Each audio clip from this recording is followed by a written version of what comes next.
여러분 안녕하십니까. 누리 PD 김준입니다.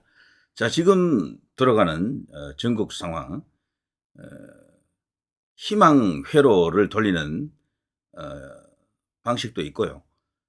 그리고 이제 객관적으로 이렇게 들여다보는 어떤 그런 시각도 필요하겠죠. 이번 시간에는 희망을 이야기하는 시간이라기보다는 냉철하게 현상을 한번 짚어봐야 됩니다. 어, 유튜브만 보시는 분들은 뭐 모르실 수도 있는데요. 중요한 이제 여론 형성력을 가진 그런 그 주요 미디어들 있잖아요. 그들이 이제 보도한 내용을 제가 다 살펴보고 있습니다, 평소에.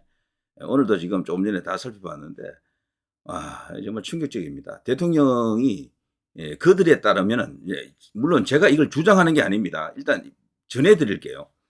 우리나라 이제 조선일보부터 한겨레 신문까지 모든 좌우 모든 언론이 KBS, MBC, SBS까지도 포함해서 말이죠. 종편 전체 다 포함해서 대통령의 조기 하야를 지금 예고하고 있습니다. 사실상 완전히 그냥 식물처럼 돼버린 것처럼 그렇게 지금 보도하고 있습니다. 대통령이 직무에서 배제되었다라는 것은 있을 수가 없는 일이고 헌법상에서도 그런 일은 어떤 경우든 있을 수가 없습니다. 차라리 탄핵을 하면 했지 그건 불가능하거든요. 그런데도 지금 완전히 대통령은 레임덕이 아니고 대더덕이 되었다라는 것을 뭐 완전히 이제 공인하고 있습니다. 그러면서 대통령의 계엄령 그 자체를 완전히 내란으로 못을 박았죠. 벌써. 이건 헌법재판소에서 다뤄봐야 되는 이슈이기도 하지만 우리 법정에서도 또 다뤄지겠죠. 이게 이제 고소 고발이 막 이어지는 과정 속에서 대통령의 그 계엄령 고도의 통치 행위인데 말이죠. 그것을 놓고 뭐 결국에는 또다시 사법적 심사의 대상이 될 겁니다. 제가 지금까지 이 관련해서 영상을 많이 올렸습니다. 계속해서 희망을 많이 이제 전달해 드렸는데 다시 한 번 더 제가 양해 말씀드립니다. 그런 이야기만 하는 것보다는 가끔은 이렇게 한번 이렇게 뭐 좀 멀리 떨어져서 한번 들여다봐야 됩니다. 대통령이 만일에 말이죠 부정선거 그 이슈 그게 정말 충격적 완전 대반전 카드가 아니고 뭐 그게 이제 크게 실효적인 효과가 없을 때 뭐 별다른 게 나타나지 않았거나 나타났다 하더라도 그것을 갖고 전국을 완전 반전시킬 수 있는 상황이 안 될 때 어떻게 되느냐? 그야말로 이것은 윤석열 대통령이 에, 굉장히 어려운 처지에 이제 이렇게 빠져들 수밖에 없습니다. 벌써 본인이 출국 금지를 지금 당할지도 모를 위치에 있고요. 경찰에서 지금 감히 대통령을 상대로 긴급 체포 운운하고 있습니다. 이런 식의 나라가 됐습니다. 그리고 다시 한번 제가 언급을 합니다만 계엄령은 이제 더 이상 대통령의 권한이 아닌 것 같아요. 왜냐하면 최후의 계엄령이 전두환 전 대통령 때 있었거든요. 그 후에는 그 누구도 계엄령의 개자도 건들지 않았습니다. 그건 달리 말하면 계엄령을 지금 발동시킬 수 있는 우리나라의 그 구조적 여건이 되어 있지 않습니다. 계엄을 하려 그러면요 군을 완전히 장악하고 있어야 돼요. 군을. 그리고 국방부 장관부터 내려가는 이 지휘계통에서 그 누구도 물샐 틈 없는 그런 보안과 함께 명령 체계가 딱 살아 있어야 되거든요. 근데 지금 우리나라 군대는 약간의 당나라 군대입니다. 군사력 자체는 높이 평가되죠. 워낙 무기가 이렇게 선진 무기가 많고, 그리고 지금 세계에서 5위로 이제 평가될 정도로 이제 군사 강국인데, 근데 이 이제 개선과 비선 중에 비선 같은 게 사실은 전혀 없어요. 지금 군에서는. 그리고 개선 조직 자체도 느슨하고, 그리고 5년 단임 대통령이잖아요. 대통령이 군을 장악하는 게 불가능해요. 그 사실 뭐 명령을 내려본들 주요한 지휘관 얼굴도 한번 못 봤을 수도 있어요. 그런 상태에서 설령 국방부 장관에게 뭐 지시하더라도 그 일사불란하게 쫙 내려간다라고 보시면 안 돼요. 모든 국민이 동의하고 국가적 어떤 그런 그 목적이 명쾌한 경우에는 군이 뭐 제대로 반응하겠죠. 그렇지만 정치적 이유 같은 걸로 만일에 이 계엄령을 그 선포하더라도 군이 움직이지 않는다라는 게 이번에 그대로 입증이 됐잖아요. 이번에 군이 안 움직였다니까요. 군도 안 움직이지만 오히려 경찰이 더 잘 움직이더라고. 왜 경찰이 더 잘 움직이느냐? 이게 참 연구 대상인데요. 우리나라 군대는 언제부턴가는요, 이 장군들, 이 이제 별들이 국가의 안위, 뭐 정의 이런 것보다도요, 국가관 이런 것보다도 자신들의 그 자리 보존, 자신들의 가족 이런 것이 우선이 된 그런 군인들이 절비합니다. 이번에 보니까요, 이 계엄령 터진 상태에서 벌써 야당의 국회의원들을 만난 장군들이 있더군요. 거기서 다 꼰지르고 이러고 있는데 이런 식이면 계엄령은 하면 그야말로 자살골이 됩니다. 완전 대형 자살골이다. 윤 대통령이 명령을 내리면 착착착착 될 것으로 아마 생각했을지 몰라요. 검사 동일체 원칙 같은 건데. 그런데 지금 우리나라 군은 그런 군이 아니라니까요. 그리고 군 자체가 벌써 스마트폰 다 들고 있잖아요. 이 병들이. 그 뭐 다 알려집니다. 어디로 이동하게 되면 그게 비밀이 100% 유지된다는 보장이 없어요. 만일에 대규모 뭐 어떤 그 군이 이동할 때 그게 뭐 여기저기서 가로세로 다 이렇게 읽힙니다. 그러면은 야당이 SNS 같은 걸 돌려가지고 탱크 같은 게 진입 못하게 벌써 다 막아버립니다. 긴급히 SNS 돌리면요 수백 대 그냥 차들이 그냥 어디를 막아버린다니까요. 길 같은 걸. 그리고 공수부대가 헬기 타고 넘어온다 손 치더라도 그 현장에다가 국회에다가 뭐 저쪽 이제 이 반대쪽에서 수없이 많은 시민들이 들이닥쳐가지고 또 거기서도 압수라장이 펼쳐지고 그러니까 뭘 할 수가 없어요 지금. 박근혜 대통령 그때도 계엄령을 그냥 선포하라고 외치는 목소리가 있었죠. 그렇지만 박 대통령도 결국 그걸 못했잖아요. 사실상 그때 했어야 돼요. 그때는 진짜 계엄령을 할 만했어요. 그런데 지금 이 상황은 분명히 엄청난 어떤 국가적 어떤 위기, 변란, 혼란 이런 것은 맞죠. 맞는데 그거는 정치에 관심이 있는 고관여층들은 그렇게 생각하지만 일반인들은 자기 살아가기 바빠가지고요. 정치 내용, 정치 현상 돌아가는 것을 잘 알지 못합니다. 그냥 피상적으로 하는 거죠. 갑자기 계엄령 터지면 바로 탱크를 떠올린다고요, 사람들이. 뭐 제가 더 이상 이야기하지 않겠습니다. 이번에 이 계엄령을 통해서 정말 윤석열 대통령이 딱 원포인트 개헌, 그 부정선거를 잡기 위한 그 개헌이다라고 하는 것이 이제 드러났지만 그걸로 그냥 완전히 모든 걸 다 뒤집을 수 있겠느냐라고 하는 데에 있어서는 다소 이렇게 냉정한 생각을 해야 됩니다. 제가 일례로요, 과거 천안함 그거 명백했잖아요. 북의 소행이다라는 게 완전히 다 드러났는데도 불구하고 북의 의뢰 발사에 의한 천안함이 피폭이 됐잖아요. 폭침이 됐잖아요. 그런데도 그거를 좌파들은 지금의 민주당 지지층에서는 믿지 않았다니까요. 나중에는 그 조사하는 데 있어서 중립성을, 객관성을 유지하기 위해서 주로 외국의 그 관련 전문가들이 대거 들어와서 공동으로 그 조사를 진행했습니다. 거기서 결론을 낸 게 이건 북의 의뢰에 의한 폭침이었다라고 답이 나왔거든. 그걸 저들이 인정했습니까? 전혀 인정 안 했어요. 전혀. 지금 현재 말이죠. 이 이제 부정선거 이슈를 갖고 포렌식을 통해서 어떤 결과가 나왔잖아요. 누군가 어떤 뭐 형식으로든 발표를 하겠죠. 그러면 세상이 완전 윤석열 대통령 편으로 확 넘어올 것 같습니까? 똑같습니다. 지금 상황에서 크게 나아지지 않습니다. 저는 확신합니다. 때문에 부정선거 지금 주장했던 분들의 그 목소리, 정말 안타까운 목소리, 우리도 열심히 봤잖아요. 거기서 조금 더 이렇게 확장될 수는 있습니다. 근데 이게 판을 완전히 뒤집어 갈아엎는 수준으로 되지는 않는다. 불가능해요. 지금 구조를 봐서는. 왜냐? 중요한 언론들은 여전히 부정선거 있었다라는 그거를요, 오히려 조작으로 몰아갈 겁니다. 여당도 그게 동조 안 해요. 일부만 동조하겠죠. 지금 이런 상황인데도 대통령을 엄호하는 목소리가 안 터지잖아요. 여당 안에서 부정선거 이야기하는 사람이 있습니까? 한 명도 없어, 한 명도. 그들 입장이 볼 때는 진짜 부정선거 이슈 이게 가장 심각하고 무서운 이야기거든. 그런데도 아무도 이야기 안 해. 그리고 중요한 언론사들 이 부정선거 때문에 계엄령했다라는 기사 한 줄 나온 거 있습니까? 처음에 잠깐 보여줬지, 잠깐. 왜 이 계엄군들이 선관위로 갔을까라고 의문을 품는 뭐 기사 하나 정도, 한두 개 정도 있었을 뿐이지 전무합니다. 아예 다루지를 않는다니까요. 그런데 갑자기 대통령이든 아니면 대통령이 아닌 누군가가 나와서 4.10 혹은 4.15 이런 어떤 총선들이 거대한 부정선거였다라고 주장합시다. 그렇게 이제 발표한다 칩시다. 그러면 세상이 그냥 와 하면서 그냥 들고 일어나서 다 뒤집어 엎는다? 글쎄요. 저는 그걸 확신하기 어렵습니다. 거의 그런 일은 일어나지 않을 것이다라고 봅니다. 지금의 언론들은요. 그대로 지금 기조를 유지합니다. 정치인들도 거의 대부분 지금 기조를 유지합니다. 오히려 그거 발표한 사람들은요. 국가를 농단한, 국가를 다시 혼란으로 몰아넣은 내란으로 공격해 들어올 겁니다.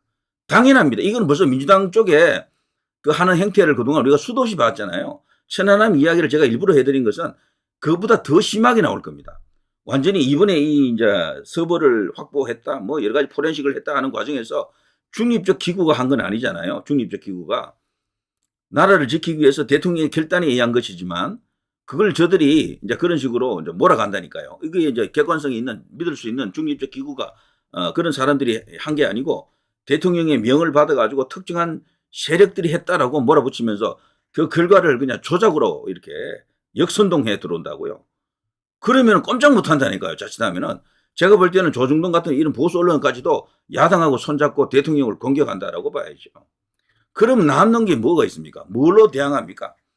그래서 이게 정말 쉽지 않습니다. 지금 전체적으로 언론 이길 수 있는 장사가 없습니다. 지금 현대 자유민주주의가 심화된 우리나라 같은 상황에서는요, 총칼은 아무 의미가 없어요. 총칼은. 오직 여론을 어느 쪽으로 끌고 가느냐, 이 싸움을 하는 거거든. 대통령이 이번에 여론조사 꽃 거기도 계엄군을 보내려고 했다라고 하더라고요. 그러니까 여론 조작, 그리고 선거 조작에 대해서 어떤 의지를 갖고 있었던 것은 확실해요. 확실한데, 그래서 거기서 어떤 단서가 나올 겁니다. 나오지만 그걸로 모든 걸 뒤집기는 쉽지 않기 때문에 지금부터 거기에 대한 대비를 하고 있어야 된다라고 생각합니다. 자칫하면 정말 막가는 상황이 이제 벌어질 겁니다. 막가는 상황이. 그 황교안이라든가 저기 저 민경국 같은 이런 부정선거 규명을 위해서 노력하신 분들, 그분들의 이야기도 제가 잠깐 봤는데요. 이번 차제에 부정선거를 천하에 드러내자 이런 이야기인데 그분들도 뭐 그런 이야기를 하더군요. 만일에 이 부정선거 관련해서 이걸로 판을 뒤집지 못하면 윤석열 대통령은 정말 충격적인 결과에 직면할 것이다라고 하더라고요. 충격적인 직면에 할 것이다. 그게 뭐겠습니까? 결국 박근혜 대통령처럼 된다는 이야기잖아요. 예, 그래서 지금 아주 완전히 그냥 승부수를 던지긴 던졌는데 이게 지금 이상한 상태가 되고 말았다. 정말 대통령은 딱 6시간짜리 계엄을 원했던 것인가?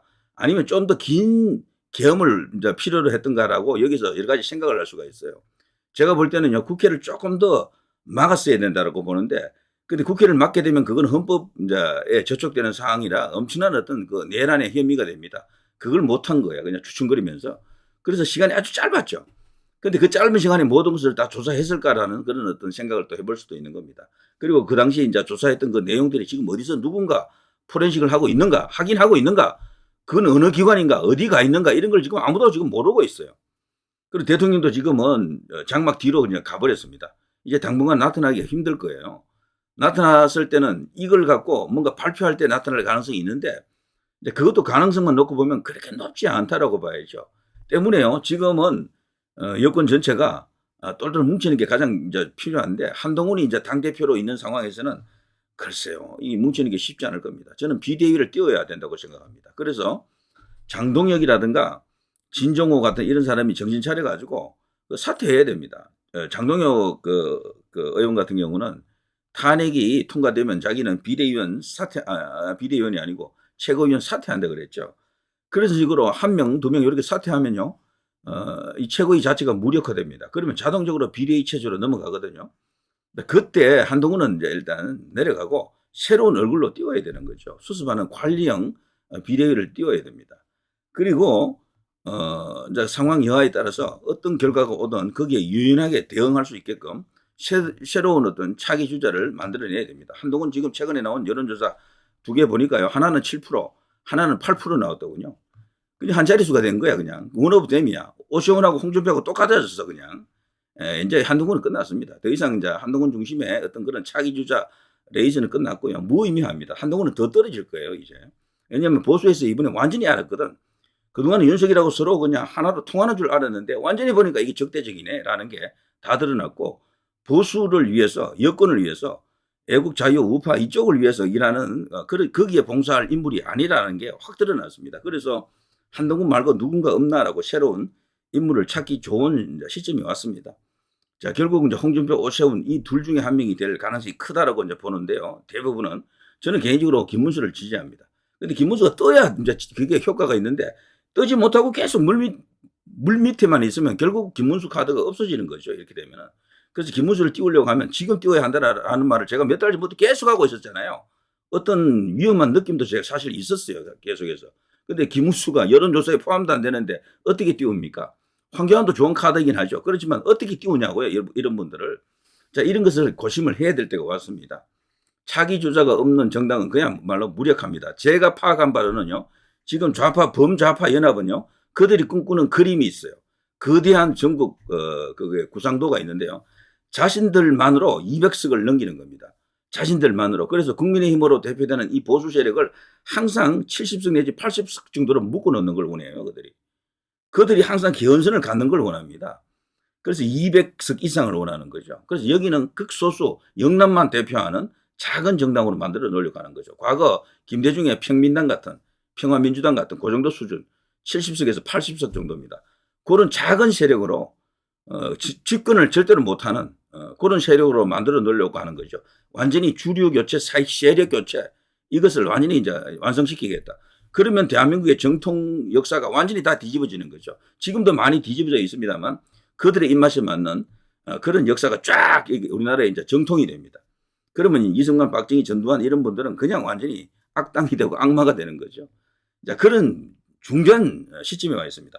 윤석열 대통령이 이번에 이 계엄 카드가 완전히 국가를 정상화하는 그야말로 사실 성인의 승부수였을 가능성이 있지만 미처 하나 간과하지 못했던 게 군이 움직이지 않는다라는 겁니다. 우리나라 군이 그런 일로 움직이는 조직이 아닙니다. 이번에 보십시오. 뭐 그 관계된 그 지휘관들 전부 다 눈물 찔찔 짜면서 죄송하다 뭐 사과하고 난리치지 않습니까? 그러면서 자신들도 뭔지 몰랐다. 그냥 군이니까 뭐 그냥 명령대로 따랐는데 이럴 줄 몰랐다. 배신감 느낀다. 이런 식으로 이야기할 정도니까 그러니까 다시는 이 계엄령을 이야기하기가 어렵게 되었습니다. 자, 아무튼 이제 중요한 것은 어떤 선거 조작에 대한 어떤 여론 조작에 대한 어떤 단서가 잡혔다 그러면요. 그걸 어쨌거나 계기를 이제 만들어서 미국의 트럼프 대통령과 연결해야 됩니다. 트럼프 대통령의 도움 없으면 이게 쉽지 않습니다. 그래서 이 싸움을 적어도 말이죠. 장기전으로 끌고 갈 수 있게끔 윤석열 대통령이 임기를 마칠 수 있게끔 그런 식으로 뭔가 이렇게 힘을 모아야 되겠죠. 이대로 그냥 무력하게 이제 이렇게 밀리기 시작하면은 모든 언론이 지금 윤석열 하야를 원합니다. 탄핵을 원하거나 하야를 원해요. 이런 상태에서 길게 못 갑니다. 정말 지지율 지금 보니까 위험해요. 지금 대통령 지지율이 막 수직 하락하는 그런 조짐이 보이는데 한 자릿수 지지율이 뜨면 이제 더 이상 막을 수 있는 힘이 없습니다. 그렇게 되면 국민의힘 의원들이 윤 대통령을 버린다니까요. 자기 살기 위해서. 그야말로 이제 무너지는 배에서 그냥 먼저 이렇게 튀어나가는 건 쥐새끼들이죠. 그런 꼴이 이제 일어난다고요. 때문에 이제 하나 이제 희망을 갖는다 그러면은 부정선거 관련 충격적인 자료가 있어서 그걸 갖고 뭔가 상황을 어느 정도 이렇게 반전시킬 수 있는 계기를 만들고 이제 곧 취임할 트럼프 대통령과 손을 잡고 이 거대한 부정선거 카르텔을 무찔러야 된다. 이런 생각을 한번 해볼 수가 있습니다. 다소 이제 비관적인 이야기는 아니에요. 어차피 일어날 수도 있는 일을 제가 객관적으로 한번 약간 중립적일 수도 있습니다. 이런 상태에서 한번 읽어봤고요. 그렇지만 중립적인 것도 아니죠. 이 정도면은. 그럼에도 대통령과 현재 애국 우파 자유 보수 세력의 근성을 바라는 마음에서 제가 이런 이야기를 하는 겁니다. 자, 황교안 전 국무총리 같은 경우도 요즘 뭔가를 느꼈는지 이런 식의 말을 하더라고요. 윤 대통령은 내란죄가 아니다. 나라를 지키려고 했다. 이런 말을 하고 있습니다. 그러면서 이재명은 만일에 이 상황 속에서 대통령이 되면은 못할 짓이 없는 사람이다. 그 사람은. 그야말로 나라가 도륙난다라고 하네요. 자, 아무튼요. 자, 대통령은 이제 승부수를 던졌는데 그것이 원래 원했던 게 그 정도였는지 그래서 모든 걸 다 드러냈습니다. 피아가 다 드러났어요.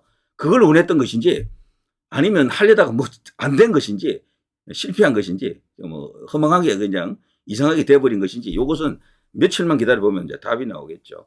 지금 벌써 거세를 못 참아가지고 대통령 보고 뭐 까라 패가 있으면 까라 뭐 나 봐라 뭐 이런 식으로 요구하는 사람들이 있는데 포렌식 하는데 적어도 일주일 길게는 2주일 정도 걸린다고 하니까요. 조금 더 기다려야 됩니다. 그리고 아무튼 지금 부정선거 그 자체가 주된 이슈가 되어야 하는데 전혀 지금 이슈화가 안 되고 있습니다. 유튜브에서 일각에서 지금 또 이야기하고 있을 뿐이지 언론에서 부정선거 쪽으로 포커스 몰아주는 데가 아무 데도 없어요. 때문에 비상한 상황이다라는 것은 확실합니다. 자, 황교안 같은 이런 분들, 김문수 같은 분들, 이런 분들이 뭔가 역할할 수 있는 계기가 오기를 바랍니다. 자, 누리 PD 김준희였습니다.